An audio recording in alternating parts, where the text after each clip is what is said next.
Assalamualaikum Bu Putri. Waalaikumsalam Bu Iis. Bagaimana kabarnya? Alhamdulillah kabar baik Bu Iis. Alhamdulillah sehat ya. Kita diberi kesempatan bisa ngobrol-ngobrol di sini. Saya dengar Bu Putri mau melaksanakan praktek coaching dengan Bu Neng ya? Iya nih Bu, rencananya saya mau ada praktek coaching nih sama Bu Neng. Nah, yang ingin saya sharing itu tentang rubrik penilaian agar praktek coaching ini tetap pada tujuan yang ingin dicapai dan tidak keluar dari jalurnya.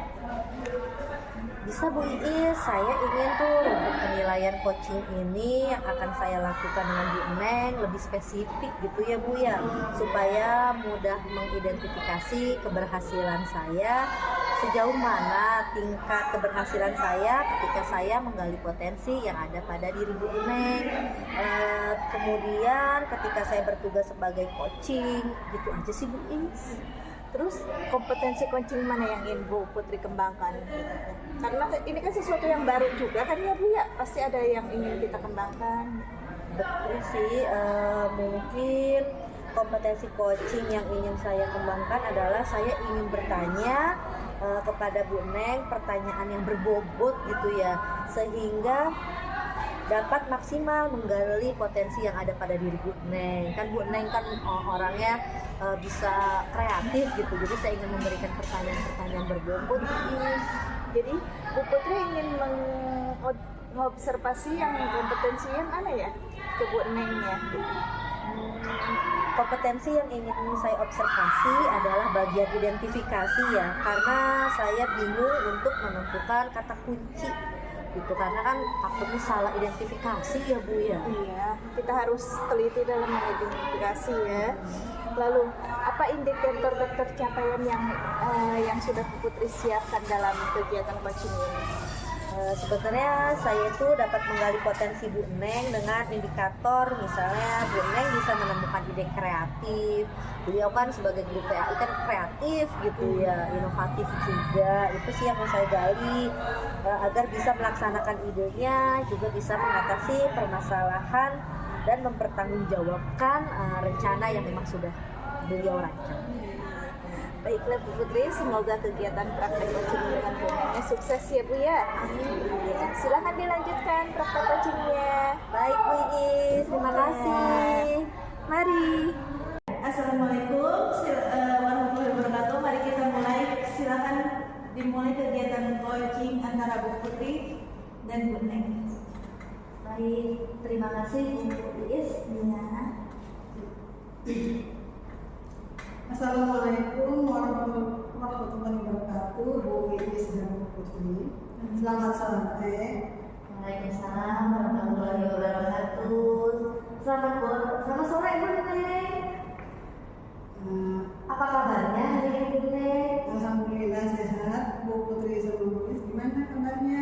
Alhamdulillah sehat juga. Alhamdulillah saya juga sehat Bu Neng.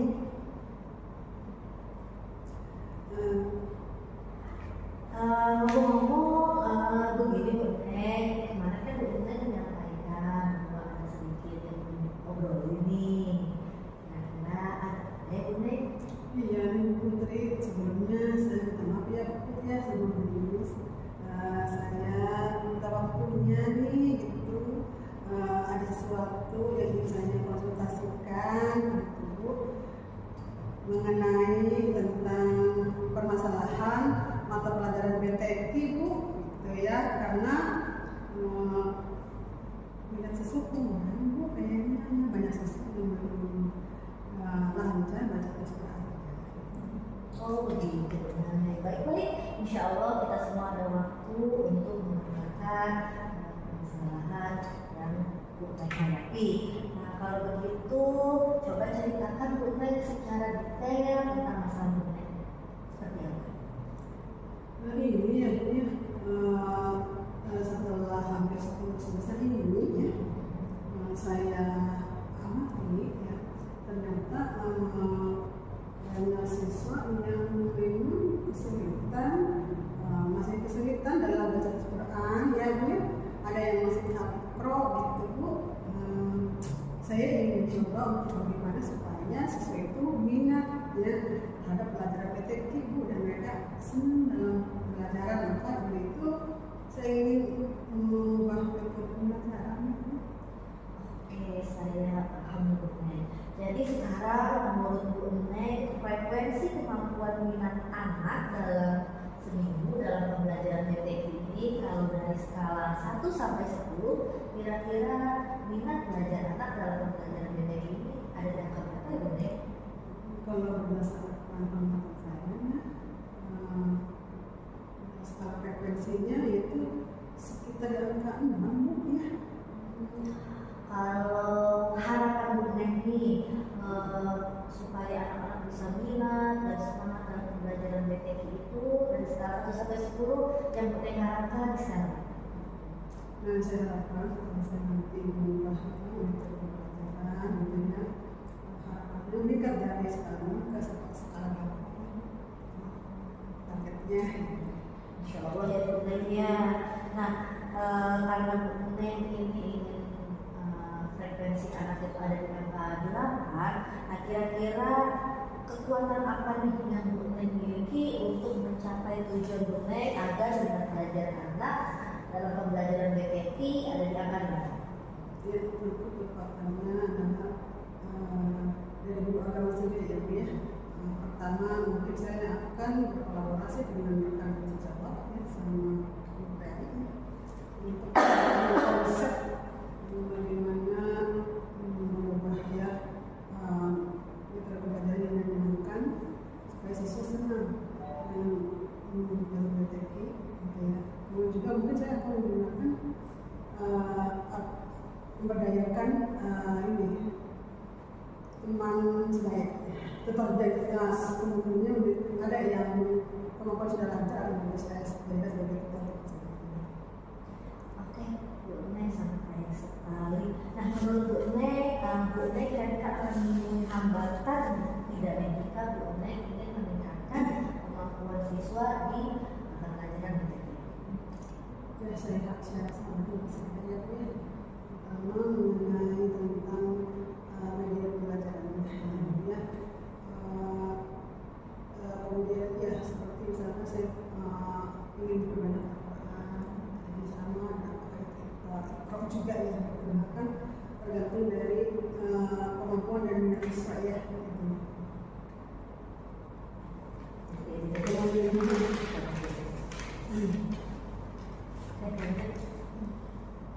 Selain itu juga gitu, mungkin saya punya fokus ya, saya akan menanyakan video yang berkaitan materi, kemudian juga mungkin ada juga nanti video yang memotivasi ya, memotivasi supaya mereka lebih bergerak atau lebih meningkatkan motivasi. Baik, kalau begitu strategi atau rencana apa nih yang akan Bu Neng laksanakan agar semua harapan Ibu itu dapat tercapai? Tentunya ya seperti yang pertama saya akan melakukan tes kognitif dengan cara melihat dari kemampuan dari mahasiswa ya, mengidentifikasi mereka kemampuannya mungkin yang memang sudah lancar. Berarti yang lancar kan baca Al-Quran ya. Kemudian juga mungkin ada tingkat hijabah, mungkin juga ada satu yang tidak punya ikro ya. Nah setelah itu saya dengan guru PAI mungkin ya akan berkolaborasi membuat konsep bahan ajar yang mungkin supaya lebih efektif ya dan fleksibel ya, dengan cara bagaimana menciptakan pelajaran yang menyenangkan siswa dengan cara membuat mengidentifikasi kemampuan dari minat siswa yang sudah lancar, nanti kan Al-Quran yang sedang kan juz amma dan yang belum dari BTK, dari Akrok ya. Nah kemudian juga mengenai pembelajaran berdiferensiasi, berdiferensiasi konten ya, dengan cara merumuskan bersama guru PAI ya bahan ajar yang efektif dan fleksibel yang bisa membuat minat siswa lebih menyukai pelajaran BTK ini. Yang kedua berdiferensiasi proses, yaitu saat pembelajaran bagaimana menciptakan pembelajaran yang menyenangkan, mungkin dengan menggunakan fokus, dengan mainkan video-video pembelajaran yang sesuai dengan materi, dan juga ataupun mereka menampilkan misalkan kori-kori yang suaranya merdu, mungkin mereka bisa termotivasi ya. Jadi mereka mendengar merdu menyejukkan, mungkin mungkin bisa terinspirasi, kemudian juga dengan cara menaikkan motivasi dengan masuk nilai agama gitu ya, karena dengan berdasarkan iman kewajiban kita sebagai muslim wajib bisa baca Quran, maka itu juga akan menjadi motivasi mereka untuk ayo lebih belajar yang meningkatkan lagi dengan banyak mengaji gitu ya. Nah kemudian saya pun akan lebih meluangkan waktu ketika pembelajaran, lebih banyak siswa supaya ngajinya lebih banyak ya. Kemudian juga setiap pagi membentukkan karakter, biasanya itu siswa di lapangan itu ya, mereka berkumpul membaca surat pendek. Nah intinya membentukkan karakter pagi di kelas pun ketika belajar saya akan tambah untuk membahas tentang mengajinya. Kemudian juga setelah itu saya dengan fokus terus mungkin juga saya akan memberikan PR studinya ya, kolaborasi dengan selain kolaborasi dengan guru PI, kemudian juga dengan PKS siswa pertama ya, kemudian mengajukan media kolaborasi koordinasi dengan sarana prasarana untuk menyediakan kebutuhan, dan juga mungkin nanti di rumah pun saya koordinasi dengan Pak. Luar biasa sekali Bu Neng untuk rencana dan strateginya ya, mudah-mudahan tercapai. Nah, kira-kira Bu Neng butuh jangka waktu berapa lama agar semua harapan yang tadi kita rencanakan ini bisa? Kalau saya harapkan sih ya untuk masalah sarana prasarana untuk yang ya, saya sih mengharapkan satu minggu udah apa yang saya butuhkan terpenuhi ya, supaya segera direalisasikan pembelajarannya supaya lebih menyenangkan, kan seperti membuat jurnal supaya saya itu lebih aktif ya. Saya sih harapkan setelah saya mengajukan Sapras koordinasi dengan kesiswaan, mungkin dengan juga kita bimbingan saya selalu juga melaporkan apa yang menjadi program kami, mungkin guru agama ya. Satu minggu itu sudah terpenuhi ya. Nah kemudian juga kalau untuk siswa kan mungkin dengan seiring waktu yang kan seiring pembelajaran gitu ya, mungkin saya ada guru agama kalau ingin menambahkan waktu di luar dari jam KPM, karena kalau pas ketika ada jam KPM itu cuma 3 jam ya, jadi kurang. Mungkin kami membuat khusus untuk mereka khusus untuk mengaji. Nah, kira-kira komitmen apa nih yang akan Bu Neng laksanakan terkait dengan rencana yang sudah Bu Neng siapkan? Komitmennya adalah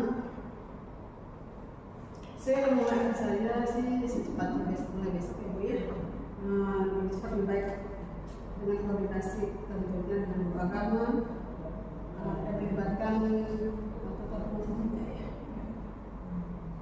Berarti siapa aja nih yang bisa membantu Ibu untuk menjalankan rencana Ibu? Ya saya sih inginnya terutama dari KPI untuk kompak untuk menerapkan pelajaran yang lebih menarik ya. Kedua juga mungkin tentunya dari soal kepala sekolah tentunya. Nah selain itu juga saya berharap dari murid-murid gitu ya, dengan mereka yang mampu tetap mengaji gitu, dan memantau mereka mengaji, kemudian juga dengan yang saya memberikan PKR kepada siswa yang memang tahap mengaji sampai Baik, Bu Neng. Saya harapkan semuanya dapat terwujud dan saya sangat yakin sekali Bu Neng mampu untuk melaksanakan ini karena Bu Neng sangat kreatif ya dalam membuat inovasi terbaru nih dalam pembelajaran di teknik ini. Ya, amin, terima kasih ya Bu ya. Mudah-mudahan apa yang saya cita-citakan dan saya targetkan gitu ya bisa tercapai melalui metode pembelajaran yang menyenangkan dan tentunya yang lebih inovatif ya, supaya siswa lebih tertarik pada pelajaran teknik sehingga nanti kebetulan kan sekarang kita mau semester ya semester ganjil ya.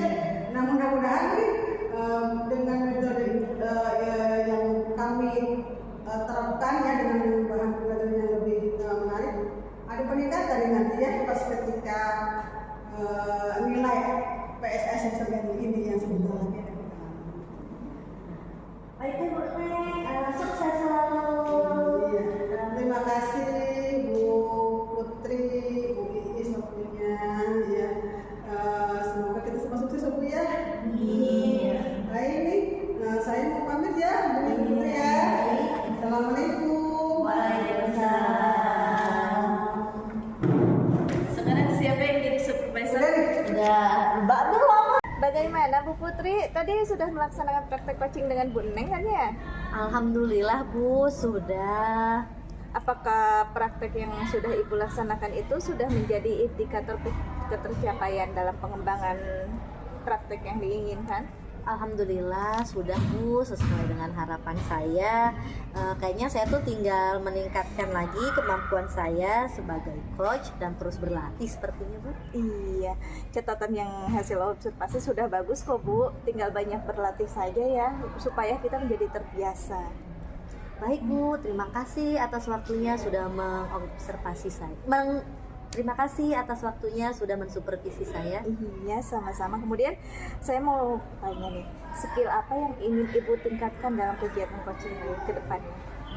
Kayaknya saya ingin meningkatkan skill dalam identifikasi masalah ya Bu ya, karena takut salah mengidentifikasi. Kedua juga dalam menemukan kata kunci serta memberikan pertanyaan-pertanyaan yang berbobot Bu. Iya, kita harus teliti dalam mengidentifikasi ya Bu ya. Jangan sampai kita salah atau menjudge salah satunya jadi keliru yang kita ambil ya. Baiklah Bu, terima kasih atas waktunya. Saya rasa sudah cukup ya Bu ya. Mari kita akhiri kegiatan ini. Baik, terima kasih Bu Ii.